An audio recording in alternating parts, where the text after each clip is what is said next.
pedimos, Señor, que sea aquello que tú dispones para nosotros, no lo que nosotros queremos. Que tengamos, Señor, esa capacidad de abrir el corazón para acoger tu palabra, para que esta semilla caiga en buena tierra y dé fruto abundante como tú lo esperas de cada uno de nosotros. Tú que vives y reinas por los siglos de los siglos. Amén. Bien, yo llegué cuando estaban ustedes respondiendo unas preguntas. Y si yo hubiera sabido esto hace unos días, le hubiera dicho, no, yo no voy a dar tema. Porque pues ya saben mucho, entonces así que como ya saben mucho, no esperen aprender nada. Porque lo que voy a decir ya lo saben ustedes. Así que con principio bájese de la nube. Quiero partir de leer el pasaje del Evangelio de Lucas, capítulo 9, versículo 10 al 17. Y para que no sea mi voz, si hay alguien que lo tenga en el texto bíblico y quiera pasar acá a leerlo, este micrófono es suyo. ¿Dijo Lucas qué para? Lucas 9, 10 al 17. Bien. Al 17.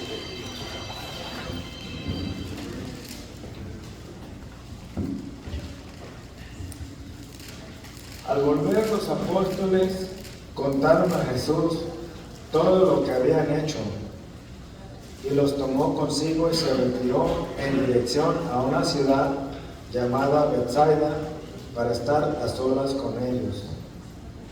Pero la gente lo supo y partieron tras él. Jesús los acogió y volvió a hablarles del reino de Dios, mientras devolvía la salud a los que necesitaban ser atendidos.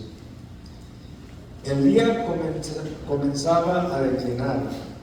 Los 12 se acercaron para decirle: despide a la gente para que se busquen alojamiento y comida en las aldeas y pueblecitos de los alrededores, porque aquí estamos lejos de todo.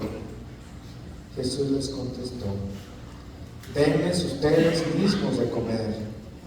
Ellos dijeron: no tenemos más que 5 panes y 2 pescados.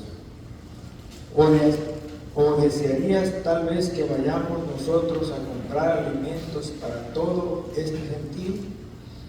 De hecho, había unos 5,000 hombres, pero Jesús dijo a sus discípulos: hagan sentar a la gente en grupos de 50.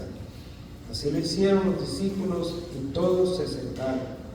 Jesús entonces tomó los 5 panes y los 2 pescados, levantó los ojos al cielo y pronunció la bendición.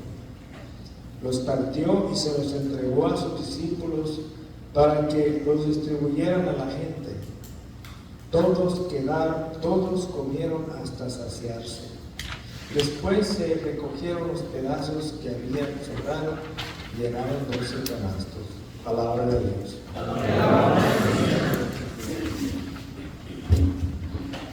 Bien, ustedes saben que los evangelios tienen una estructura, y en el Evangelio de Lucas tenemos los capítulos iniciales, la infancia de Jesús, capítulos 1 al 3, y la introducción en el 3 un poco al ministerio en Galilea. Pero del capítulo 4:14 al 9:50 es el ministerio de Jesús en Galilea, y esto está en el capítulo 9, es decir, estamos en la parte final del ministerio de Jesús en Galilea. Entonces vamos a tener el viaje del 9 al 19, 9:51 al capítulo 19, el viaje hacia Jerusalén, que es donde van a formar los discípulos. Pero estamos en la parte del ministerio de Jesús en Galilea, y tiene un objetivo central. El objetivo central de esta sección es el anuncio del reino de Dios. ¿Por qué el ministerio en Galilea y qué es lo que el Señor quiere hacer y qué es lo que Lucas entendió en su investigación y condensa en esta sección que el Señor quiere anunciar el reino de Dios. Y el reino de Dios, el Señor, en esta sección lo anuncia con 3 acciones concretas. Predicación, primera acción. Y ustedes son predicadores, pero vienen después. Es que estamos hablando del Señor. Predicación. Segundo, sanidad de los enfermos. Y tercero, expulsión de Satanás. Tenemos entonces que el reino se construye con acciones de Jesús y las palabras de Jesús. Especialmente esos 3. Predicación, sanidad del enfermo y expulsión del mal de los demonios.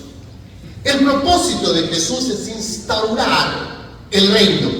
Y para eso llama a uno de sus discípulos para que le ayuden en esa tarea.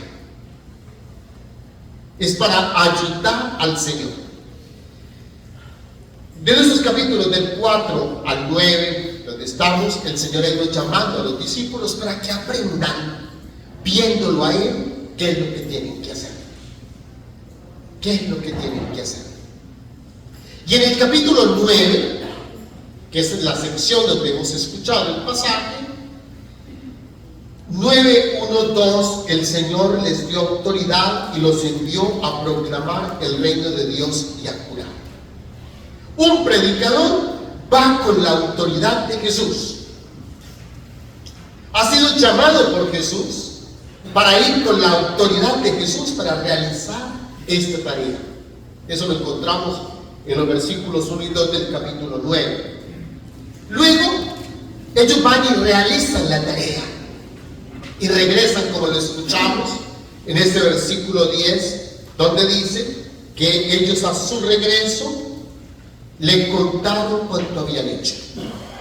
Así que ya nos ubicamos en el texto en que nosotros estamos y en la experiencia de ustedes hoy aquí. Porque ustedes están aquí después de todo lo que he descrito hasta este momento. Ustedes ya hace unos meses o años, cada uno lo sabe, el Señor los llamó, le dio una autoridad para que fuera y ayudara a instaurar el reino, y ahora regresan y le cuentan al Señor lo que han hecho. Lo que han hecho, ¿no? Y entonces, ¿qué es lo que acontece a su regreso? Es lo que hemos escuchado del versículo 10 al 17, es la tarea de los discípulos, que es la síntesis de la misión de un predicador. En esos versículos tenemos la síntesis, no como enseñanza, sino como acción de lo que tiene que hacer un predicador.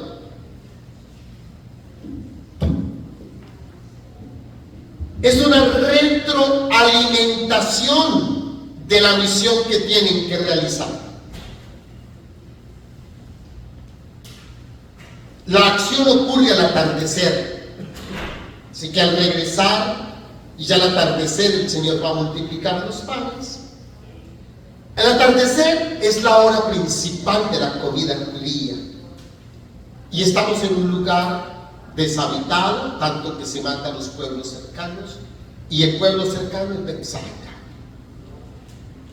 Los discípulos quieren despedir a la multitud preocupados por su alimentación, por su hospedaje, pero Jesús tiene otra intencionalidad.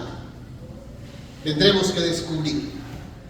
Jesús no acepta la solución que plantean los discípulos. Los discípulos le dicen: Señor, despide a la gente, que ellos vayan, que ellos busquen en los lugares cercanos, que compren qué comer y encuentren donde quedarse. Y Jesús les dice: esa no es su tarea. Así que un predicador, primera lección de Jesús es que muchas veces lo que el predicador quiere hacer es la solución que Jesús no quiere. Ay, no, si yo quiero hacer tal cosa, tendremos que descubrir si eso es lo que quiere Jesús. Porque tal vez nosotros nos imaginamos, como estos discípulos, la solución más lógica, más fácil, pensando tal vez en el bien de la gente, y el Señor dice, un momentico, usted me da esa solución, pues yo no estoy de acuerdo con esa solución. La solución mía es otra. Jesús, al no aceptarla, invierte la responsabilidad.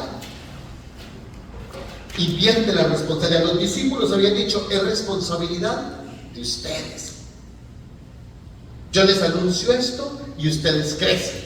Yo les anuncio esto y ustedes buscan el reino, ustedes se confiesan, ustedes aman a Jesús. Y Jesús dijo, no. La responsabilidad no es así. La responsabilidad es de usted, predicador. Y por eso Jesús da un imperativo: denles usted de comer. La responsabilidad no es de la multitud, la responsabilidad es del predicador. Del predicador, denles ustedes de comer. Es una orden directa y desconcertante. Al mismo tiempo refleja la compasión de Jesús por la multitud que ha visto, pero también sirve como prueba de fe para los discípulos, para el predicador, quienes inmediatamente destacan la imposibilidad del encargo.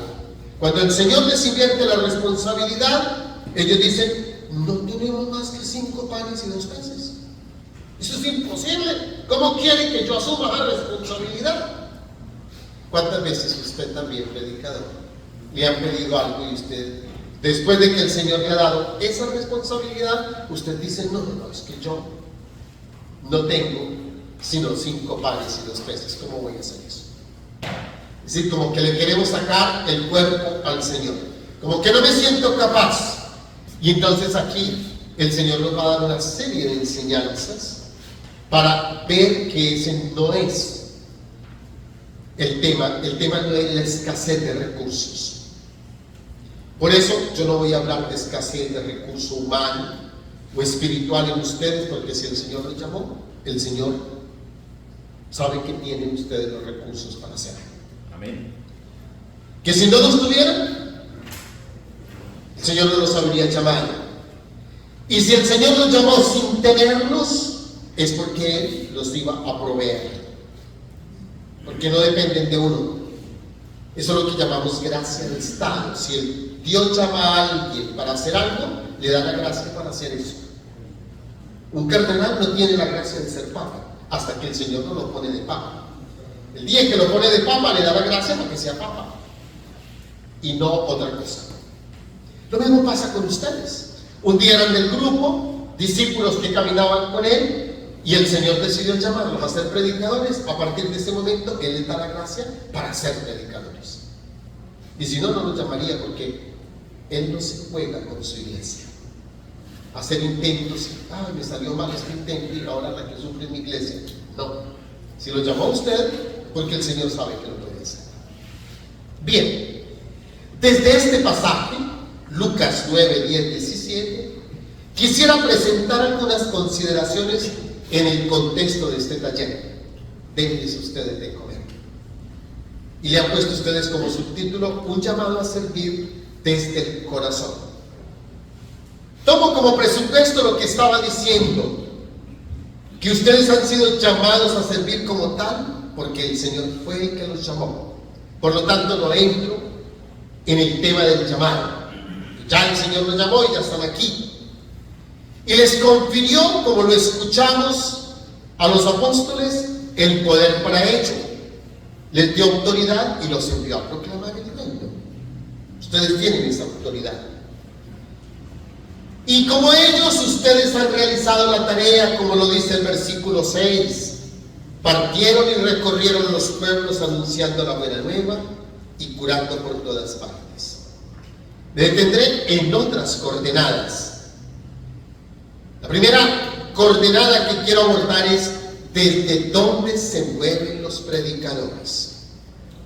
Esto ya es para ustedes, para mí, para los predicadores. ¿Desde dónde nos movemos?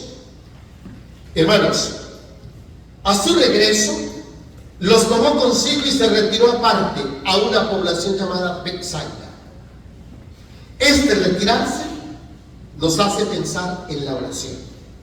En el texto bíblico, cuando Jesús toma a los discípulos y se retira, ya sabemos que se retira para orar con ellos. regresan y los toma consigo y se retiran a una población. Esta es una práctica común, frecuente de Jesús, que se retira a lugares solitarios para orar. Lucas 5:16, por ejemplo. Esta acción de retirarse a orar no se pudo cumplir porque Jesús tuvo que atender a la multitud que lo seguía. La va a realizar más tarde.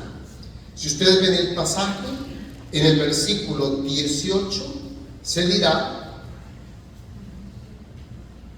y sucedió que mientras él estaba orando a solas, se hallaba con él los discípulos y le preguntaron: ¿quién dice la gente que soy yo? La oración la va a hacer después, ahora no. Esta aparente irrupción en el objetivo inicial de orar se interrumpe por la consideración por la gente que lo seguía. Versículo 11 dice claramente: la gente lo supieron y lo siguieron, y él acogiéndolos. Jesús los acoge porque siente por ellos compasión, como lo dirá en el Evangelio de Mateo, que al ver la multitud sintió compasión por ellos. Lucas describe este sentimiento de compasión en la parábola del buen samaritano. Lo va a leer, ustedes la recuerdan. Cuando el buen samaritano pasa, dice que vio al hombre caído y que acercándose tuvo compasión de él. Compasión.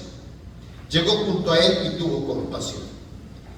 Acción que más tarde, cuando Jesús, al terminar toda la parábola que va a plantear, le pregunta al legista cuál es la respuesta, y el legista dice: el que practicó misericordia.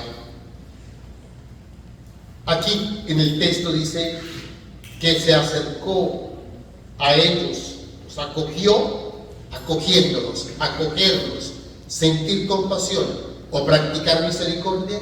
Todos son sinónimos, significan lo mismo. Significan lo mismo. Es decir, que Jesús acoge al que está necesitado. Y esa es una coordenada en la que tiene que moverse el predicador.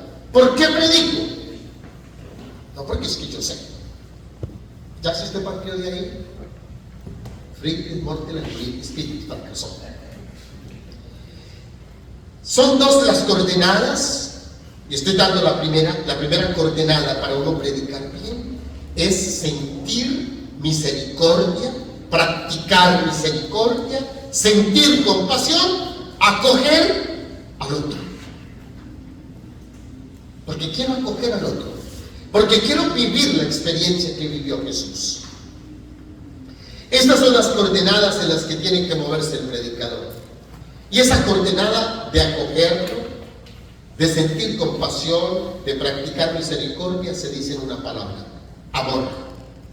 Amor. Y si es amor, entonces el amor queda expresado en dos vertientes: el amor hacia Dios. ¿Por qué usted es predicador y qué es lo que tiene que predicar? Porque lo tiene que mover el amor. El amor a Dios.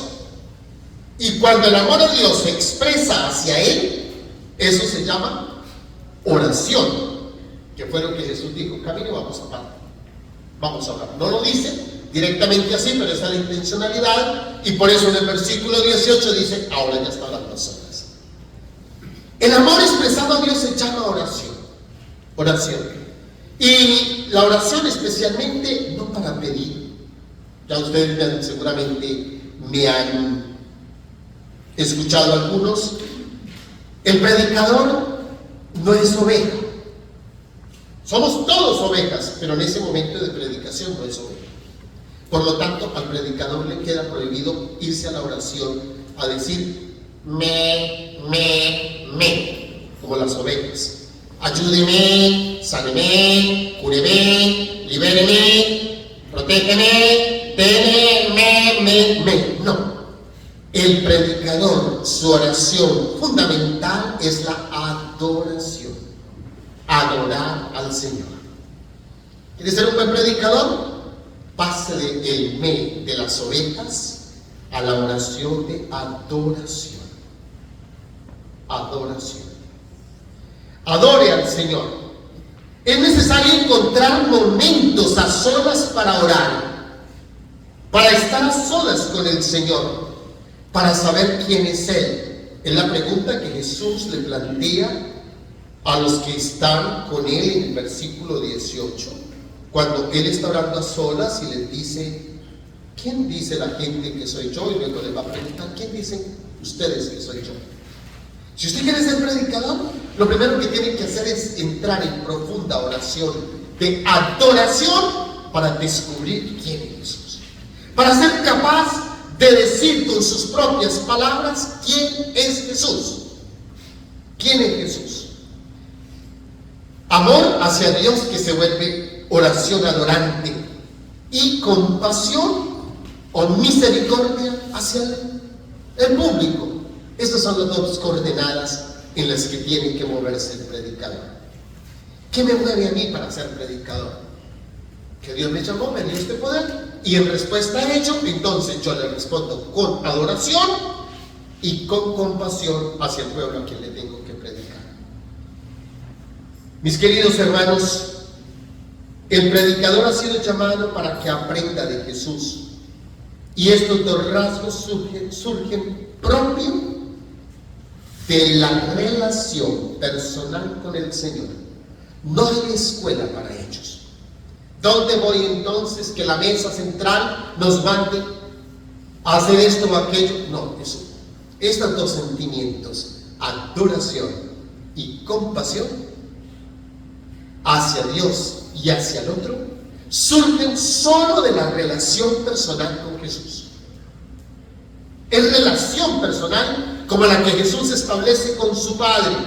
No hay escuela para ello, sino la intimidad con Él, colocando a Jesús en el corazón. Oración y acogida tienen que ser claramente visibles en el predicador de la renovación. El predicador que no ora adorando no tiene nada que dar. Debería decir: no predico.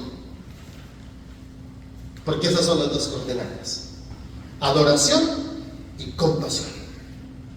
Y es una relación personal que tiene que ir no solo como preparación inmediata a un momento de predicación, sino adoración de relación personal constante con Él.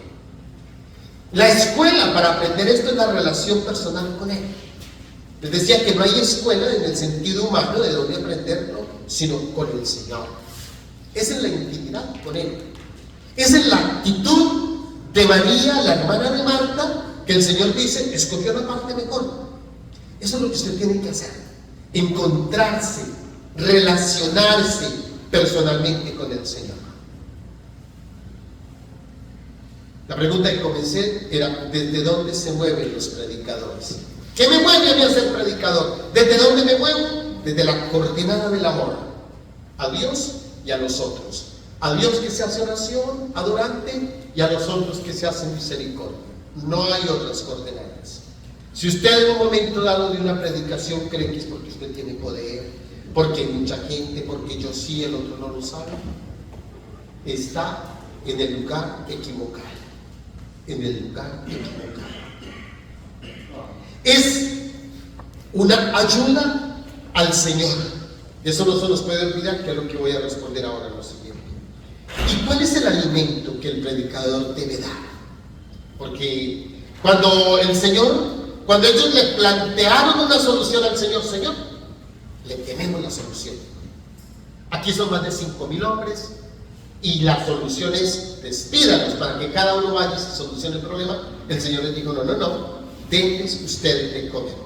Entonces la pregunta es: ¿cuál es el alimento que usted, predicador de la renovación, tiene que dar? ¿Cuál es el alimento que usted, predicador de la renovación, tiene que dar? El mandato: denles ustedes de comer, anticipa el rol de los discípulos como futuros mediadores de la gracia divina en la comunidad. Primero, no como proveedores autónomos, no, sino como servidores del poder de Cristo, el cual brota abundantemente. Ellos realizan su tarea ayudando al Señor. Y así tiene que ser el predicador. Ayuda al Señor. A mi manera de ver, los alimentos que ha de brindar según este pasaje, me parece que son tres. Que son estos tres: predicación, servicio al necesitado y alimento de la Eucaristía. Estoy diciendo que usted, predicador, cuando sirve la predicación debe tener presente estos alimentos. Cuando usted predica, tiene que dar estos tres alimentos, motivar estos alimentos. Predicar que la verdad. Para eso han sido llamados y enviados. Nos envió a predicar el reino de Dios. Capítulo 9, versículo 2, cuando nos envió con acción. Esa es la acción que Jesús realiza al acoger la multitud. Les hablaba del reino, versículo 11. Entonces, ¿usted qué es lo que predica? El reino. El reino. Siempre que usted vaya a predicar, diga: oiga, yo gasté mi predicación hablando del reino, o me puse a hablar de ejemplos personales míos, o me puse a hablar de la historia del fulano, o me puse a hablar del diablo. Alguna vez una periodista de History Channel me hizo una pregunta, probablemente en 2015, que me hizo una entrevista y me dijo: padre, la experiencia de que usted no habla mucho del diablo, ¿y por qué? Porque pues es mejor hablar contra el diablo para que la gente... Le dije: si el diablo quiere que hablen de él, que se consiga discípulos. Yo me hice discípulo de Jesús para hablar de Jesús. Porque hay predicadores que para ganar adeptos entonces hablan más del diablo, del infierno y del poder del mal. No, ustedes son predicadores del reino de Jesús. Y el reino se construye hablando del reino, no del enemigo del reino. El enemigo por solo cae. Lo que tengo que instaurar es el reino de quien yo soy heraldo, colaborador. Entonces, predicar la verdad del reino. Preocúpese por eso. En el pasaje, eso se da en el nombre del lugar. ¿A dónde fue que fueron? A Betsaida. ¿Saben ustedes qué significa Betsaida? En hebreo, todos los nombres que comienzan con Bet significa casa. Betsaida, Betlem, Betfage. Todos los nombres, ese Bet significa casa. Por ejemplo, Betlehem, Belén. Lehem en hebreo es pan. Bet es casa. Belén es la casa del pan. Con razón que nació allá Jesús. Es que el pan vivo bajo el cielo. ¿Dónde podía nacer? Pues en una panadería. ¿Donde nace el pan? En Belén. Betfage. Betfage es Fage es higo. Y Bet, casa del higo. Con razón Jesús, pasando frente a Betfage, fue a buscar higos y no encontró higos. Betania. Ania es pobre. Bet, casa. ¿Y quiénes vivían en Betania? El pobre Simeón, leproso, y la familia de Lázaro, los pobres de Lázaro, Marta y María. Y por eso, ¿dónde se quedaba Jesús cuando bajaba a Jerusalén? En Betania. ¿Por qué? Porque Jesús es el pobre por excelencia. ¿Dónde se tiene que quedar el pobre? Pues en Betania, en la casa del pobre, en Betania. Pero volvamos a nuestro texto. Betsaida. Saida significa, o dos palabras, pescar o cazar. Y Bet entonces es casa, es la casa de la pesca o la casa de la cacería, donde se caza. Es el origen también. En Betsaida habían nacido 3 apóstoles: Felipe, Pedro y Andrés. Indiscretamente, de manera silenciosa, el texto nos está diciendo: hey, predicador, ¿quieres ser buen predicador? Tienes que hospedarte en la casa de la pesca para poder pescar. ¿Vas a predicar el reino? El reino es pescando. ¿Y dónde tienes que estar? En la casa de la pesca. En la casa donde se hacen los apóstoles, porque aquí nacieron 3: Felipe, Pedro y Andrés. Es decir, tú tienes que estar en esa actitud en la casa de donde se forman los apóstoles, los pescadores, los cazadores, los que construyen el reino. Lo notable aquí es la enseñanza de Jesús sobre el reino e inseparablemente unida a la misericordia de curar. Jesús fue allí ver la gente en Betsaida. Dice que los acogió, les habló del reino y los curó. El reino se manifiesta donde se proclama la verdad. Y aquí tengo que decirles, afortunadamente lo escuché en las respuestas: predicador, predique siempre la verdad, porque ustedes lo saben, a veces hay sacerdotes que predican lo que no es. Imagínense si eso pasa con sacerdotes, ¿qué no pasará con algunos predicadores? Y para no hablar de los que no están, digamos de los predicadores de la renovación. ¿No? Hay que predicar la verdad. ¿Y qué es la verdad? Lo que está revelado en el texto, lo que está en el catecismo. Sacerdotes, a mí muchas veces me han preguntado: padre, ¿usted qué piensa? ¿Si hay diablo o no? Padre, ¿usted qué piensa de esto? ¿Sí o no? Y mi respuesta siempre es clara: yo no me ordené sacerdote para pensar. Es que eso no depende de lo que yo piense. Sobre eso hay una doctrina clara revelada por Dios. Yo creo lo que el Señor reveló, no lo que yo pienso. Si yo me hubiera hecho sacerdote para predicar lo que yo piense, pues hubiera puesto otro tipo de negocio, no me hubiera hecho sacerdote. Al hacerme sacerdote, paréntesis, al usted ser predicador de Jesús, no es para decir lo que usted piensa, sino lo que el Señor ha revelado. Algunos veces escucha uno: no, es que es imposible perdonar. Y uno dice: entonces Jesús se equivocó, porque Jesús dice que tenemos que perdonar. No, padre, pero es que imagínese perdonar 4 infidelidades en el hogar. No lo mandaron a que predique lo que usted está pensando, lo que usted está viviendo en su hogar. No, predique lo que el Señor pide. ¿Qué hay que perdonar? ¿Qué es difícil? Eso será otro tema, pero el perdón es obligatorio para el cristiano. Yo tengo que predicar la verdad. Ese es el alimento que tengo que dar. Denles ustedes de comer la verdad, sin ambigüedades. Predique el reino, anuncie el reino. Recuerden ustedes que el Señor Jesús ya nos había dicho que no solo de pan vive el hombre, sino de toda palabra que sale de la boca de Dios. ¿Qué es lo que tengo que predicar? La palabra de Dios, la palabra que salió de la boca de Dios. Eso están las tentaciones. Si yo me pongo a predicar otra cosa, estoy cediendo a la tentación del diablo, que era lo que el diablo quería con Jesús. No predique el Señor, venga, más bien predique que usted tiene poder y puede convertir estas piedras. Y el Señor dijo: no solo de pan vive el hombre, sino de toda palabra que sale de la boca de Dios. A veces podemos caer en la tentación de querer solucionar el hambre de la gente con otros panes, en el sentido de que, este pobrecito tiene tal cosa, entonces lo que tenemos que predicarle es esto. No sea la tentación de predicar lo que usted cree, sino lo que Dios ha mandado. Fuimos llamados para dar de comer a la gente, no para darles un alimento engañoso o envenenado. El predicador que quiere alimentar a la multitud, por lo tanto, primero tiene que alimentarse de la palabra de Dios. Recuerden lo que dijo San Jerónimo. El lunes comenzamos septiembre, en vez de la Biblia, significado por la fiesta de San Jerónimo, y San Jerónimo dijo: quien desconoce las Escrituras, desconoce a Cristo. Por eso, si usted va a dar de comer, lo primero que tiene que dar de comer es la verdad de lo revelado. Predique el reino. Segundo, alimente con la Eucaristía.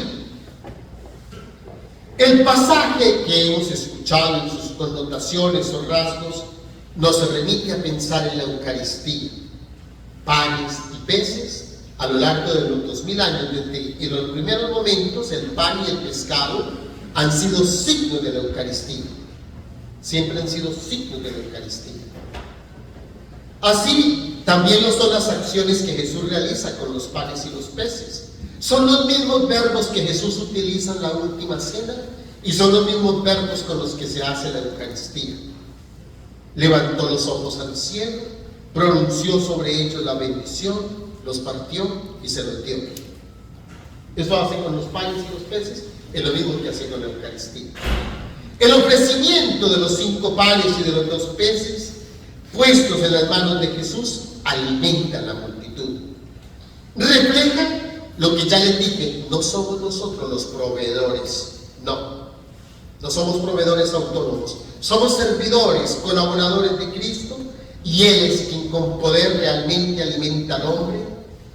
Por ello, hermanos, toda predicación tiene que tener como objetivo, aunque ese no sea el tema, pero toda predicación tiene que tener como objetivo conducir al pueblo a la relación con la Eucaristía. Una predicación que no conduzca al alimento de la Eucaristía, lo voy a decir en términos duros, es una predicación protestante. ¿Qué es lo que predican los protestantes? A ellos no les interesa la Eucaristía. ¿Por qué? Porque no la tienen. Entonces, si tenemos un católico que se gaste 1 a 2 horas predicándole un tema y eso no conecte con la presencia de Jesús eucarística, pues usted hizo una buena predicación protestante. Denles de comer, denles de comer. Ahora, padre, es que el tema mío es este y no la Eucaristía. No hay tema en la iglesia que no conecte con la Eucaristía. Ve, a mí me dijeron denles de comer y ya no estoy por acá con los verbos que Jesús utilizó, con el pan y el pez. Eso es la Eucaristía. No tenemos que quedarnos en el cuento, ay, fue un milagro y Él multiplicó panes para 5,000. Es la enseñanza que está detrás de esto. Y no somos autónomos, por eso yo no doy la Eucaristía. Usted, predicador, no da la Eucaristía en ese momento, porque lo que hacemos es colocamos los panes y los peces en las manos del Señor y Él es el que alimenta. Entonces usted no va a decir, para que el padre Jorge me dijo que la predicación tenía que llevar a la Eucaristía, yo le voy a celebrar ahora la Eucaristía. No, usted lo que tiene que hacer es llevar al encuentro con Jesús para que Jesús los alimente. No se le vaya a ocurrir eso, porque entonces ya está inventándose otra iglesia y ya tenemos muchas en el mundo así. No, uno se tiene que mantener fiel, volviendo a Jesús para explicarle qué fue lo que hicimos. Así comienza el pasaje, versículo 10. Los discípulos regresaron y le contaron lo que habían hecho. Concluyendo el tema de la Eucaristía, el predicador tiene que alimentarse de la Eucaristía, creer en este desconcertante milagro de la Eucaristía, no creer en soluciones lógicas. Jesús les desconcierta con lo que hacen. Ellos creen que había que despedir la gente. ¿Recuerdan ustedes cuántos canastos sobraron? 12. Es una ironía del texto. Los apóstoles no creían que con 5 panes y 2 peces se pudiera alimentar. ¿Qué es eso para tanta gente? Mejor despídalos. Y Jesús les hace sobrar, como queriéndoles decir, no creían, ahí tiene cada uno un canasto para que le jarte de lo que les sobra. Ahí tiene cada uno un canasto para que le quede claro que el que alimenta al pueblo soy yo, y lo alimento con un alimento que avanza, que es abundante. Eso lo tiene que saber claro un predicador como nosotros. Como queriendo decir que la Eucaristía reclama una auténtica fe y una relación permanente con la Eucaristía. Solo en esa relación con la Eucaristía nace la compasión, es decir, el amor misericordioso hacia los necesitados para brindarle la auténtica comida. Vuelvo al pasaje del buen samaritano. El buen samaritano se acercó y ¿qué es lo que hace después de ayudarlo? Lo llevó a una posada. ¿Saben ustedes qué significa la posada en ese pasaje? La iglesia. Lo llevó a la posada, lo cuidó y luego dijo, cuídenlo y si gastan algo más yo les pago cuando vuelva. Yo tengo que coger en mi predicación la gente y llevarla a la posada. No soy yo el responsable de cuidarlos. El responsable de cuidarlos es la iglesia.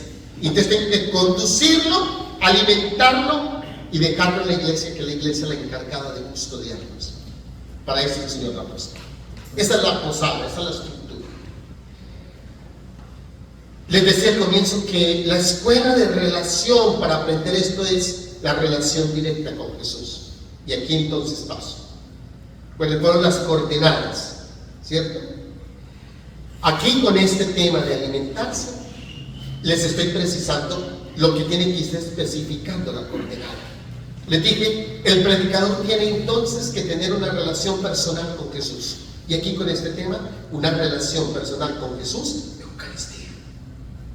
Solo en la Eucaristía puede darse una auténtica oración de adoración. Recuerdan que lo dije en las coordenadas, que su oración no puede ser la de la oveja, sino la de la adoración. ¿Dónde conecta eso? En que usted se alimente de la Eucaristía, en que usted va y se está una hora ante el Santísimo, en el Sagrario, en un lugar, en adoración, en actitud adorante, relación directa con Él, alimentándose de Él. Porque quiero decirles que ciertamente el texto en Juan 6 habla de el comerlo, el tragarlo, pero no solamente para ustedes predicadores se refiere a eso. Cuando es alimentarnos de la Eucaristía no es solamente ir a una misa y sacar la lengua y comer. No. Alimentarse de la Eucaristía es pasar tiempo con Él, con la Eucaristía. El tema que le pusieron a predicar, vaya y siéntese una hora y la habla con el Señor. Señor, yo tengo pensado decir tal cosa. Y guarde silencio. Aquí sí voy a ser exigente con los predicadores de la renovación. Porque como algunos ya lo escuché también en la respuesta, creen que hacer la renovación es gritar y saltar. No, también hay que hacer silencio delante del Señor para saber escucharlo. Entonces, háblele al Señor, no vaya a y hasta luego, Señor. No, vaya y háblele con suavidad. Señor, me pidieron tal tema y les quiero decir esto y esto. Y guarde silencio y deje que el Espíritu, deje que el Señor Eucaristía te hable y te diga sí, no, vamos a modificar esto un poco, el alimento tiene que tener más sabor, y sea dócil a esas sugerencias que el Señor le manifieste allí. Finalmente, el tercer alimento, porque son 3 alimentos. El primero, la predicación de la verdad, construyendo el reino. El segundo, alimentando con la Eucaristía. Y el tercero, sirviendo a los necesitados desde el corazón. Porque me sirve muchísimo el subtítulo que ustedes le pusieron a esta charla, ¿no? Llamados, denles ustedes de comer, un llamado a servir desde el corazón. Y entonces, servir a los necesitados, en el texto escuchamos que Jesús predicó el reino y curó a todos los necesitados. Define Lucas. Llama mucho la atención porque no dice todos los enfermos, sino todos los necesitados, y las necesidades son de distintas dimensiones. Ese imperativo de darles ustedes de comer es un llamado al servicio que tiene que nacer desde el corazón. Pero del corazón que ya ha puesto en él a Cristo. Por eso las coordenadas eran adoración y compasión. Si su corazón tiene eso, amor, y en su corazón está Cristo, desde ese corazón puede servir, porque ahí está Cristo. Jesús invita a una responsabilidad activa. Compartir desde la pobreza, con los 5 panes y los 2 peces. Con ellos se trata que es una colaboración humana con la gracia divina. Eso es su predicación. Su predicación es un aporte, su predicación son 5 panes y 2 peces, colaboración humana puesta en la gracia de Dios. ¿Quién hace la obra? Dios. ¿Pero con qué la hace? Con los 5 panes que usted ponga, con los 2 peces que usted ponga. Pero la obra, no fue que yo prediqué muy bonito y pasó. No, eso lo hace el Señor. Y ustedes ya son predicadores, seguramente lo han vivido, a mí me ha pasado, de haber hecho bonitas homilías y decir, uy, me jalé de una homilía y nadie me dice nada. Una vez les comento, hice una homilía que yo salí aburrido de esa homilía. Yo dije, ¿qué homilía? Voy a decirlo en términos colombianos, tan pecueca. ¿Cómo me hice yo esa homilía tan fea? Y estaba en la sacristía quitándome los ornamentos cuando entró una señora llorando. Y yo, ¿y ahora quién le pegó a esto? Ahora viene, quién sabe, a darme quejas de que le pasó quién sabe qué. Padre, vengo a darle las gracias porque eso que usted dijo en la homilía de esto y esto y esto es lo que yo estoy viviendo y me siento que el Señor me habló directamente. Y yo, la homilía me cuenta, pero el Señor hizo lo que tenía que hacer. La homilía no era lo que yo quería, pero el Señor había hecho su obra. Y así nos pasa muchas veces. Ponemos unos panes y unos peces y el Señor es el que hace con ellos lo que quiere. Se trata de dar esa colaboración humana. Por eso la predicación tiene que ir acompañada de humildad, de servicio a la caridad activa. Ya lo recordó Santiago, una fe sin obras es una fe muerta. Un predicador tiene que tener también esa actitud de la caridad. La predicación incluye la actitud del samaritano, que nos narra Lucas en ese capítulo 10, del versículo 25 al 37. Si ustedes han leído esa parábola, el samaritano realiza 7 acciones para vivir la caridad.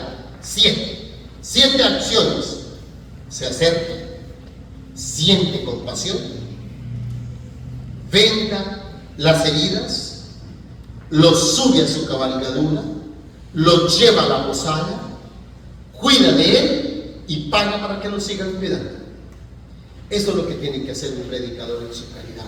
No solamente algo, sino realmente acercarse al otro, sentir compasión por el otro, con su predicación sanar, vendar heridas, montarlo a su cabalgadura, montarlo a su fe, a su dignidad de hijo de Dios, conducirlo a la posada, conducirlo a una relación más íntima con la iglesia, cuidarlo en su etapa inicial en la iglesia y luego dejar que la iglesia lo siga cuidando con otros sacramentos, con otra gracia. Eso se llama caridad. Practicar la misericordia, que se explica claramente en estas 7 acciones del buen samaritano.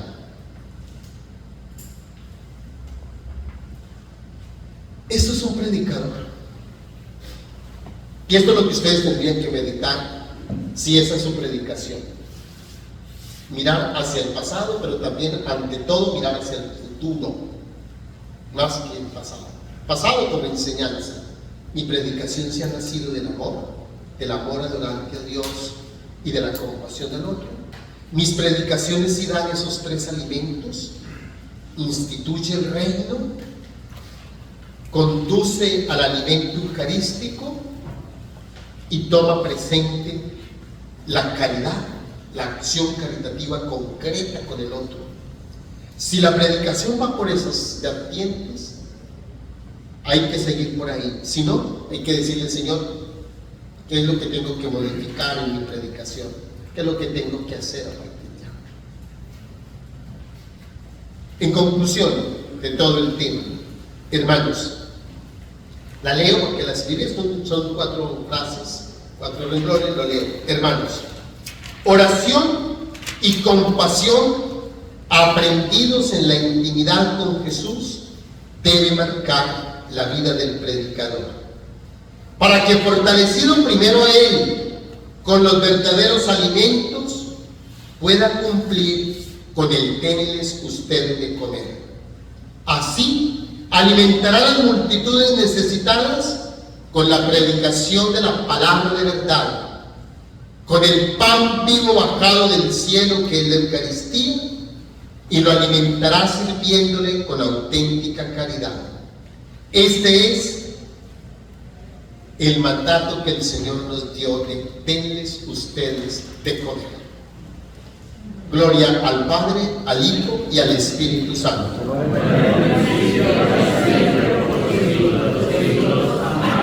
Ahora sí, vuelvo a la frase con que inicié. Ahora sí se dan cuenta que no había nada nuevo, que todos lo sabían. Entonces digan que sí era verdad lo que dijo el Padre al comenzar. Que sigan pasando entonces un buen encuentro, que el Señor los bendiga. Gracias.